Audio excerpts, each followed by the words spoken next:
Alors, voici notre pensée. Je vais la lire. Donc, quand vous pouvez ouvrir une porte, ouvrez-la. N'attendez pas qu'un ange vienne. Ne soyez pas fanatique. Signé Jacques-André Jacques-André Vernon. Donc, quand vous pouvez ouvrir une porte, ouvrez-la. N'attendez pas qu'un ange vienne. Ne soyez pas deux fanatiques. Je me rappelle déjà le débat houleux que ça a créé hier. C'est le patriarche donc qui nous parle. Madame Pamela, quand vous pouvez ouvrir une porte, ouvrez-la. Mais pourquoi vous voulez Quel ange vienne que quelqu'un vienne vous aider? C'est qui a besoin de sortir? C'est vous. Encore besoin d'entrer. Ou d'entrer. Ouais. C'est vous. Donc ne soyez pas ces gens comme des enfants qui dépendent tout le temps des parents et qui ont besoin qu'on leur ouvre la porte, qu'on leur change de couche, qu'on leur donne le sein maternel, qu'on leur donne un biberon, de la bouillie, qu'on leur donne de quoi manger. Finalement, Paul est en train de donner un très bon verset par rapport à ça. Il dit, quand j'étais un enfant, je prenais du lait. Mais je pense que nous, en tant qu'enfants de Dieu, nous sommes déjà devenus des adultes. Vous voyez, je prends l'exemple de cet homme qui était à la piscine de Bethesda, qui attendait que l'eau s'agite pour qu'on puisse le jeter. Il y a deux cas, Maman Joyce. Soit ces gens devaient l'aider, parce qu'il ne pouvait pas faire 38 ans à être là. Donc les gens étaient méchants. Donc il y avait pire que son cas. Je pense que son cas était...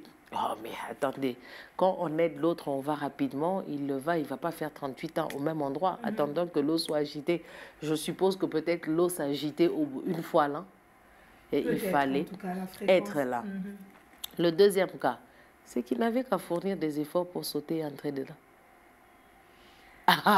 En fait, il avait tellement conscience de sa maladie et de son cas que sauter, la porte lui était ouverte, il n'avait qu'à toucher le poignet et sauter dedans. Donc je pense que... Oui, on peut s'en sortir, on peut... il faut arrêter d'être plaintif. Moi, j'ajoute qu'il faut arrêter d'être non seulement des fanatiques, mais aussi plaintifs. Alors, mon papa Patrick, quand vous avez la possibilité d'ouvrir une porte, vous l'ouvrez selon cette pensée? Oui, vous l'ouvrez, que ce soit pour vous-même, que ce soit pour quelqu'un d'autre, parce que vous devez aussi... Vous avez la possibilité, Dieu vous met, la grâce vous place dans une position d'ouvrir aussi les portes pour les autres. N'est-ce pas? Vous savez qu'il y a toujours quelqu'un qui a travaillé pour nous. Et Dieu a toujours utilisé quelqu'un. Nous avons écouté l'évangile par la bouche de quelqu'un.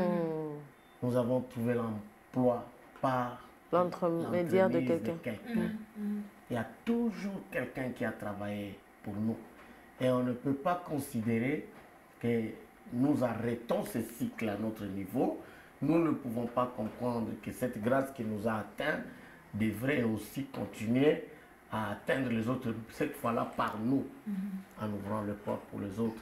Je l'ai dit, souvent, je ne sais pas que le Seigneur nous aide. Nous pouvons être à l'église, nous prions. Mais nous prenons des requêtes, soutenons-nous par les requêtes. Tel dit, elle n'a pas 200 $ pour payer les frais au Minerval, le loyer. Moi, j'en ai assez. L'autre pose son problème. Et moi, je me dis, prions. C'est ça. C'est ce verset qui dit quelqu'un qui a froid et vous dites c'est que le Seigneur vous bénisse, que c'est là vous bat. On attend qu'un ange vienne donner l'argent. Pendant que Dieu a déjà placé l'argent en moi. Ce n'est pas ça.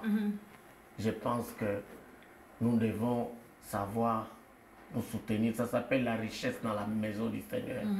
Les autres, en leur temps, les apôtres dans l'église primitive, ils mettaient tout bien ensemble.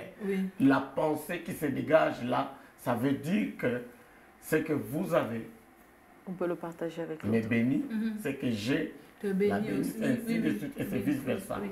Et Dieu, dans son amour et dans sa grande diversité, ne donne pas les mêmes grâces souvent. Elle peut me donner, j'ai une grâce, elle a une grâce et vous avez une grâce, même peut-être les voix. Vous voulez chanter, elle te donne soprano, l'autre lui donne quoi? Alto. Alto. Et lorsque vous mettez les deux ensemble, quelle mélodie! Et si on ajoute le baryton de papa Patrick, à vous, elle donne la grâce de chanter, à moi, elle donne la grâce de prêcher ou de prêcher. Oui. Et donc l'environnement de la gloire de Dieu qui doit accompagner la parole de Dieu aimerait être précédé par l'adoration et la louange qui doit venir par vous. Ça arrange les terrains pour le prédicateur qui vient et qui se retrouve déjà pris en charge par l'onction du Seigneur, dégagé dans cet environnement d'adoration et de louange. Et ça, c'est le travail d'autres personnes. Et voilà l'utilité commune. Donc, nous pouvons sortir cette pensée de l'utilité commune dans cette pensée du jour aussi. Si tu peux ouvrir la porte, ouvre-la, n'attends pas que l'ange vienne, que ce soit pour toi-même ou pour l'autre. Parce qu'il y a des choses que Dieu fait, il y a d'autres que nous faisons. Il y a toujours la Dieu reste. Dieu qui a créé l'homme. Sans la volonté de l'homme, ne fait rien sans l'homme. L'homme, c'est la stratégie de Dieu. Tout ce qu'il fait, il dégage, il a dit, créons l'homme selon notre image.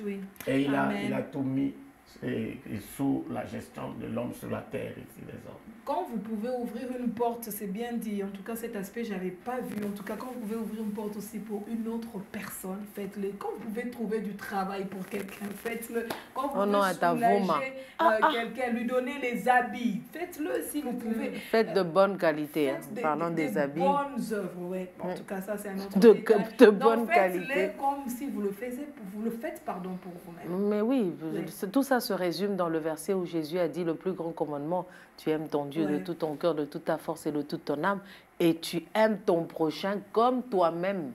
Nous parlons donc à quelqu'un aujourd'hui qui a peut-être reçu cette recommandation de la part de Dieu de faire du bien à quelqu'un. Et depuis que vous hésitez, n'attendez pas qu'un ange vienne. Ouvrez la porte pour cette personne et faites-lui du bien. Ne le laissez pas mourir de froid. Faites-lui du bien. Ne le laissez pas mourir de froid ou de faim. Si vous pouvez héberger quelqu'un chez vous parce qu'il passe un temps difficile, faites-le. D'ailleurs, il y a beaucoup de versets qui encouragent aux bonnes œuvres, à l'hospitalité, à la générosité. En tout cas, une très belle pensée. Nous y revenons donc du pasteur Jacques-André Verneau. Quand vous pouvez ouvrir une porte, ouvrez-la, n'attendez pas qu'un ange vienne, ne soyez pas des fanatiques.